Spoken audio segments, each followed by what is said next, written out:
Hello there, welcome to Watson's Daily TV. I'm Peter Watson and I'm here with my take on two major topics in this morning's financial news distilled for you in 3 minutes. This is a cut down version of my weekday newsletter, Watson's Daily, in which I usually comment on a number of companies and themes. Can I beat the buzzer? Today, I'll be talking about taxes and tariffs in the US versus the rest of the world, trade wars, and Vauxhall's Phoenix-like resurgence under Peugeot's ownership. There was a ton of news today relating to the impact of President Trump's belligerent moves on import tariffs. There was the $12 billion pledge he made yesterday to US farmers most impacted by the retaliatory taxes China made on agricultural imports. China announcing stimulatory measures, including a package of tax cuts and infrastructure spending to encourage domestic growth in light of potential export slowdown.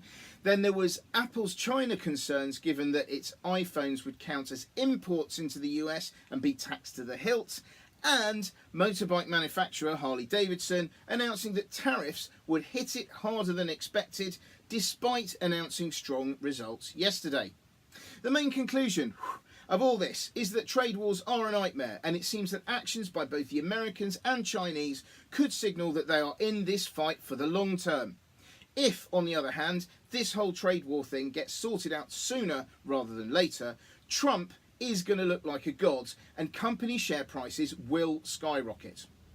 Secondly, I wanted to highlight car manufacturer Vauxhall's stunning recovery under Peugeot ownership. You may recall that Peugeot bought Vauxhall Opel from General Motors in June last year for €2.2 billion.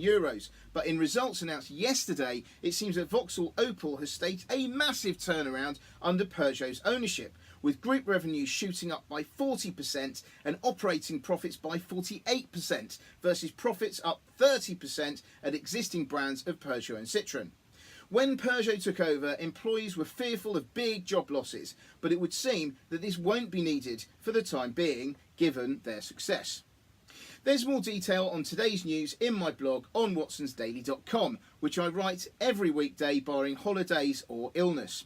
For instance, today's edition includes more detail on what I've just talked about, some stuff on Venezuela heading towards inflation of 1,000,000%, along with news on Facebook, alcohol sales in the UK, and stellar performance for posh mixer maker Fever-Tree. Anyway, Watson's Daily is intended to give you the essence of the day's commercial news with opinion. You can read the whole thing in anything between 1 and 7 minutes. Please click on the link at the end of this video to find out more if you're interested. See you tomorrow, and thanks for watching. Watson, out.